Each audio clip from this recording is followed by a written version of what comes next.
Hello, and welcome back to I Am Movies. The movie begins when a red car pulls up in front of a bank. Three robbers named Buddy, Darling, and Griff step out and hurry inside. Baby, the getaway driver, stays in the car. Baby starts playing music on his iPod, while the others gather their gear from the trunk. Inside the bank, Baby enjoys his music, but the sight of a police car jolts him back to reality. He watches as his accomplices exit the bank, signaling it's time to go. Baby swiftly reverses the car, then makes a sharp turn and speeds away. Police cars give chase, but Baby skillfully evades them with 5 squad cars hot on his tail. It's a tense pursuit, reminiscent of a video game, but Baby remains composed. He deftly maneuvers between 2 other red cars on the highway, confusing the pursuing police. They eventually dump the red car in a parking lot, change clothes, and switch vehicles. Later, Baby enjoys a leisurely walk, listening to music through his earphones. He enters a coffee shop, orders 4 coffees, and heads back to his crew. Meanwhile, the money is being divided among them.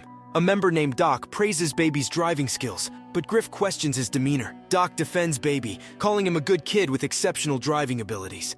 He's a good kid and devil behind the wheel. Baby and Doc head to Doc's car, where Doc hands Baby a wad of cash and mentions one last job before Baby is done. Baby returns home, stashes the cash in an underground compartment, and converses with his foster father, Joe. Joe, observing the news, sees Baby as a robbery suspect. Baby claims the money is from work and promises just one more job before he quits. At night, Baby creates music from a recorded conversation and is pleased with the result. He places the tape among a collection of similar tapes, reflecting on his next career. He briefly contemplates one titled Mom, which reminds him of his parents' tragic car crash. He opts for his old iPod and heads out. Baby finds himself at Bo's Diner, where a waitress named Debora captures his attention with a song about Baby. He records a snippet of the song and strikes up a conversation with her. They discuss their desires for a simple life on the open road. Baby compliments her beauty. You are so beautiful.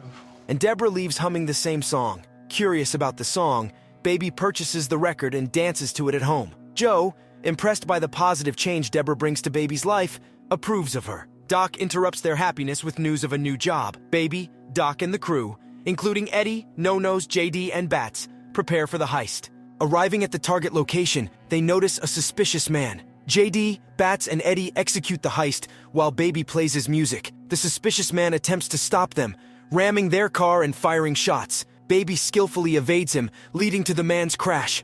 On the highway, they realize the man is still pursuing them. Baby's evasive driving impresses the crew.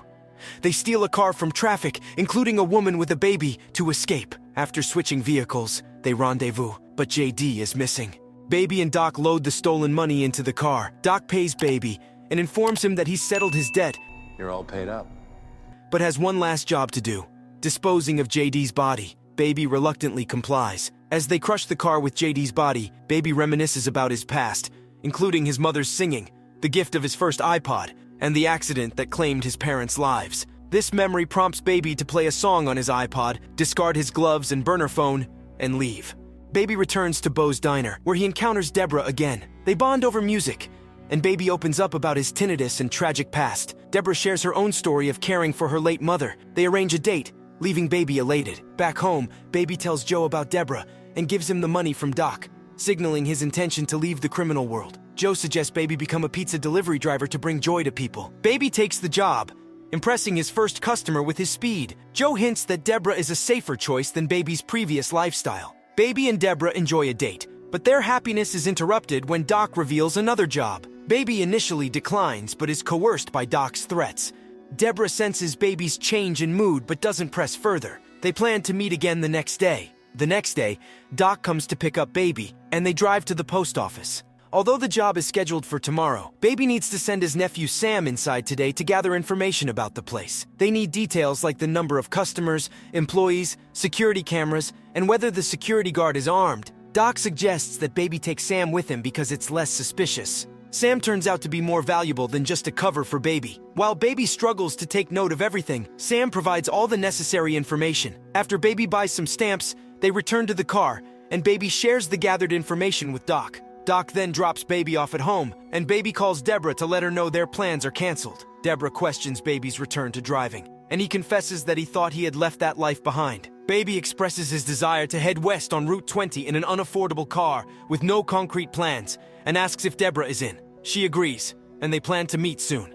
Baby arrives at the meeting point with the crew, a mix of old and new faces, including Bats, Buddy, and Darling. After some small talk, Buddy and Baby bond over their love of music and fast cars, which irritates Bats. Doc arrives and begins explaining the plans for the post office job and the tools they'll need. They pick up their gear and plan to spend the night together. During the journey, Bats asks Baby to stop at Bo's diner because he's hungry, but Baby declines. This leads to an argument, and Baby eventually complies. Inside the diner, tensions rise as Debora senses that something is wrong with Baby, and some intimidating men accompany him. They exchange orders, and Debora and Baby share significant looks before she leaves. Bats seem to have Buddy figured out, believing he was once a stockbroker who turned to a life of crime due to debt. Darling intervenes, but Buddy avoids eye contact with Bats. Debora brings their drinks, and as she leaves, Bats asks Baby if he knows her.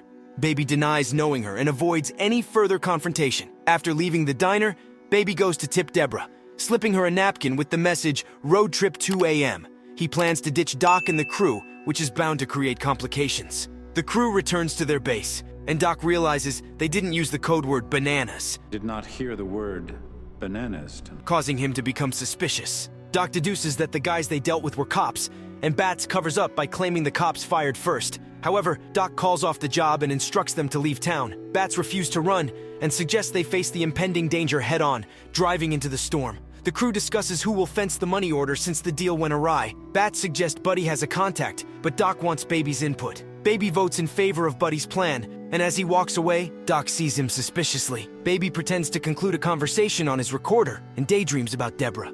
Suddenly, he realizes it's almost 2 a.m. and tries to sneak away, but Buddy intercepts him. Baby claims he's going for coffee, but Buddy questions his motives, suggesting that if driving is just an escape for him, he should leave and not return. Bats arrive, holding Baby's recorder and accusing him of being a cop. Bats points a revolver at Baby and demands an explanation for the recordings. Baby, terrified by how Bats treats cops, explains that he records sounds to make music.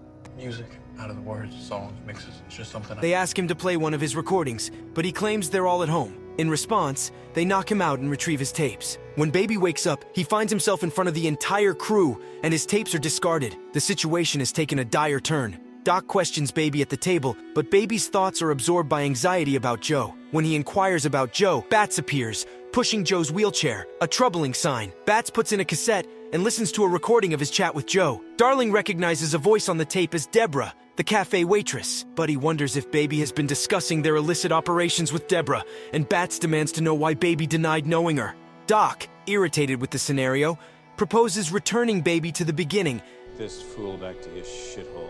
and hiring a new driver for the upcoming assignment. Baby refuses, claiming that he has been and will continue to be the driver since they first met. Doc admires Baby's persistence and reinstates him on the job. Meanwhile, Debora sits at the cafe, waiting for Baby to return. The following day, the crew sets out. The weather is overcast as they arrive at the post office. Buddy and Darling drop off at the entrance, while Baby and Bats head around the back. As Baby waits in the car, he sees a woman approaching the post office and shakes his head to signal her not to enter. She returns with a police officer. Just then, the rest of the crew returned, and Bats shot the officer, causing his death. The crew instructed Baby to drive away, but Baby hesitated to start the car. Bats threatened him at gunpoint, forcing Baby to press the gas pedal. The car accelerated and collided with a truck, which had iron rods protruding from it. The impact caused the rods to fatally injure Bats. Shortly after, the police arrived, and Baby, Buddy, and Darling all fled the scene. Buddy and Darling exchanged gunfire with some of the cops. While Baby is being pursued by others, he manages to hide from them. But soon, Baby is chased again, this time by the police. To evade them, he enters a shopping mall and changes his appearance, attempting to blend in. However, the police locate him and continue their pursuit. He eventually escapes the building and steals a car, making his way back to Buddy and Darling. The police close in on them, and suddenly, Darling is shot, causing Buddy to retaliate by firing at the cop. Baby takes advantage of the chaos and gets away. He then takes the car of an elderly lady, plays an old song on the radio, and returns the lady's purse before driving off. The old lady is surprised by his actions. Upon arriving home,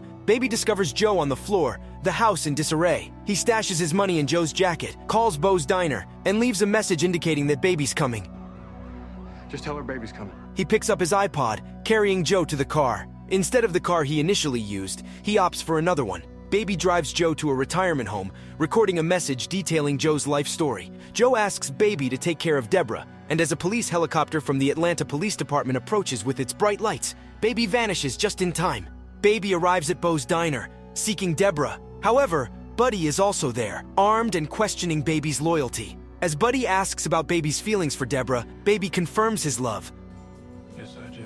But when Buddy gets distracted, Baby shoots Buddy in the shoulder. In the chaos, Debora takes cover as a police car arrives. Baby grabs Debora and escapes through the back door. Baby goes to a payphone and calls Doc, requesting his assistance. However, Doc abruptly hangs up. Debora urges Baby to leave, but Baby insists on retrieving something. They went to Doc's hideout and asked to give back his tapes. Doc hesitated, but eventually gives it when he saw Baby is with Debora. As they exit the building, they are met with 3 gunmen. Doc instructs Baby and Debora to run, but when Doc gets shot, they pause to check on him. Doc advises them to flee while he deals with the police. However, it's not the police who arrive, but Buddy. Buddy plays their bonding song at high volume while Baby and Debora hide. Doc is forced to face Buddy's onslaught, and he gets run over. Seizing the opportunity, Baby retrieves a car key, gun, and the bag of money orders. He drives off, leaving Doc and Buddy behind. Baby and Debora approach a parking area and come to a halt. Buddy appears as Baby is about to confront him. They face each other, and Baby indicates a head-on crash. Baby unbuckles his seatbelt and tells Debora that they have to stop this. I have to end this.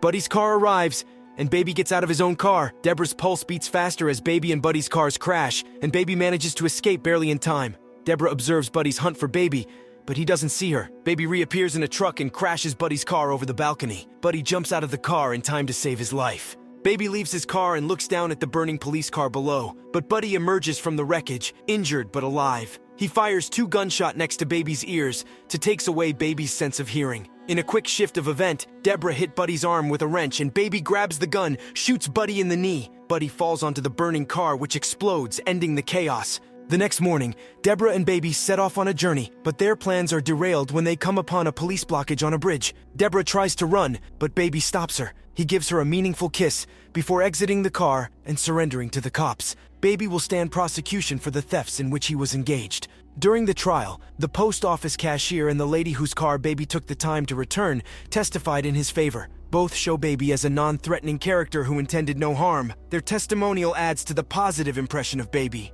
However, despite the character witnesses and their positive views of Baby, the judge delivers a sentence of 25 years in prison. The silver lining is the possibility of parole after serving just 5 years. While incarcerated, Baby receives letters from Debora. These letters are filled with descriptions of the places they plan to visit once he regains his freedom. They serve as a source of hope and motivation during his time behind bars. After 5 years, Baby finally completes his prison sentence and is released. The moment he's been eagerly awaiting arrives, and he is joyously reunited with Debora. Their journey to explore those planned destinations can finally begin, and the movie ends here. Thank you for supporting my small channel. Please like and share this video to help this channel out. Thanks for watching and see you at the next one.